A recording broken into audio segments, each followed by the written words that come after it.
The MIT Energy Initiative presents An Education in Climate Change. New multidisciplinary climate change curriculum for high schools aims to engage and mobilize teachers and students. Written by Lita Zimmerman. Several years ago, Christopher Knittle's father, then a math teacher, shared a mailing he had received at his high school. When he opened the packet, alarm bells went off for Knittle, who was the George P. Schultz Professor of Energy Economics at the MIT Sloan School of Management and the Deputy Director for Policy at the MIT Energy Initiative, MITI. It was a slickly produced package of materials purporting to show how to teach climate change, he says. In reality, it was a thinly veiled attempt to kindle climate change denial. Knittle was especially concerned to learn that this package had been distributed to schools nationwide. Many teachers in search of information on climate change might use this material because they are not in a position to judge its scientific validity, says Knittle, who is also the faculty director of the MIT Center for Energy and Environmental Policy Research, CEPR. I decided that MIT, which is committed to true science, was in the perfect position to develop its own climate change curriculum. Today, Knittle is spearheading the Climate Action Through Education CATE program, a curriculum rolling out in pilot form this year in more than a dozen Massachusetts high schools and eventually in high schools across the United States. To spur its broad adoption, says Knittle, the CATE curriculum features a unique suite of attributes: the creation of climate-based lessons for a range of disciplines beyond science, adherence to state-based education standards to facilitate integration into established curricula, material connecting climate change impacts to specific regions, and opportunities for students to explore climate solutions. CATE aims to engage both students and teachers in a subject that can be overwhelming. We will be honest about the threats posed by climate change, but also give students a sense of agency that they can do something about this, says Knittle. And for the many teachers, especially non-science teachers, starved for knowledge and background material, CATE offers resources to give them confidence to implement our curriculum. Partnering with teachers. From the outset, CATE sought guidance and hands-on development help from educators.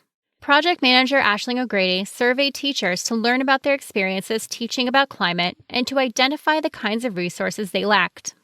She networked with MIT's K-12 education experts and with Anja Danielson, MITI Director of Education, bouncing ideas off of them to shape the direction of her effort, she says. She gained two critical insights from this process.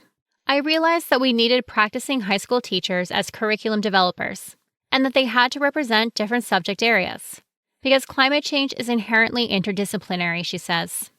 This echoes the philosophy behind MITI's Energy Studies minor, she remarks, which includes classes from MIT's different schools. While science helps us understand and find solutions for climate change, it touches so many other areas, from economics, policy, environmental justice and politics, to history and literature. In line with this thinking, CATE recruited Massachusetts teachers representing key subject areas in the high school curriculum. Amy Block, a full-time math teacher, and Lisa Brigatti, a full-time science teacher, both at the Governor's Academy in Byfield, and Catherine Tessier DeCross, a full-time language arts teacher at Newton North High School. The fourth member of this cohort, Michael Kozik, is a full-time history teacher at Newton South High School, where he has worked for 24 years. Kozik became engaged with environmental issues 15 years ago, introducing an elective in sustainability at Newton South. He serves on the coordinating committee for the Climate Action Network at the Massachusetts Teachers Association. He also is president of Earth Day Boston and organized Boston's 50th anniversary celebration of Earth Day. When he learned that MIT was seeking teachers to help develop a climate education curriculum, he immediately applied. I've heard time and again from teachers across the state that they want to incorporate climate change into the curriculum, but don't know how to make it work given lesson plans and schedules geared toward preparing students for specific tests, says Kozik. I knew that for a climate curriculum to succeed, it had to be part of an integrated approach. Using climate as a lens. Over the course of a year, Kozik and fellow educators created units that fit into their pre-existing syllabi but were woven through with relevant climate change themes. Kozik already had some experience in this vein, describing the role of the Industrial Revolution in triggering the use of fossil fuels and the greenhouse gas emissions that resulted. For CATE, Kozik explored additional ways of shifting focus and covering U.S. history. There are, for instance, lessons looking at westward expansion in terms of land use, expulsion of indigenous people, and environmental justice, and at the baby boom period and the emergence of the environmental movement. In English language arts, there are units dedicated to explaining terms used by scientists and policymakers, such as anthropogenic, as well as lessons devoted to climate change fiction and to student-originated sustainability projects. The science and math classes work independently but also dovetail. For instance, there are science lessons that demystify the greenhouse effect, utilizing experiments to track fossil fuel emissions, which link to math lessons that calculate and graph the average rate of change of global carbon emissions. To make these classes even more relevant, there are labs where students compare carbon emissions in Massachusetts to those of a neighboring state, and where they determine the environmental and economic costs of plugging in electric devices in their own homes. Throughout this curriculum shaping process, O'Grady and the teachers sought feedback from MIT faculty from a range of disciplines, including David McGee, Associate Professor in the Department of Earth, Atmospheric, and Planetary Sciences. With the help of Kate undergraduate researcher Heidi Lee, 22, the team held a focus group with the Sustainable Energy Alliance, an undergraduate student club. In spring 2022, Kate convened a professional development workshop in collaboration with the Massachusetts Teachers Association Climate Action Network, Earth Day Boston, and MIT's Office of Government and Community Relations, sponsored by the Becker Foundation, to evaluate 15 discrete Kate lessons. One of the workshop participants, Gary Smith, a teacher from St. John's Preparatory School in Danvers, Massachusetts, signed on as a volunteer science curriculum developer. We had a diverse pool of teachers who thought the lessons were fantastic, but among their suggestions, noted that their student cohorts included new English speakers, who needed simpler language and more pictures, says O'Grady. This was extremely useful to us, and we revised the curriculum because we want to reach students at every level of learning.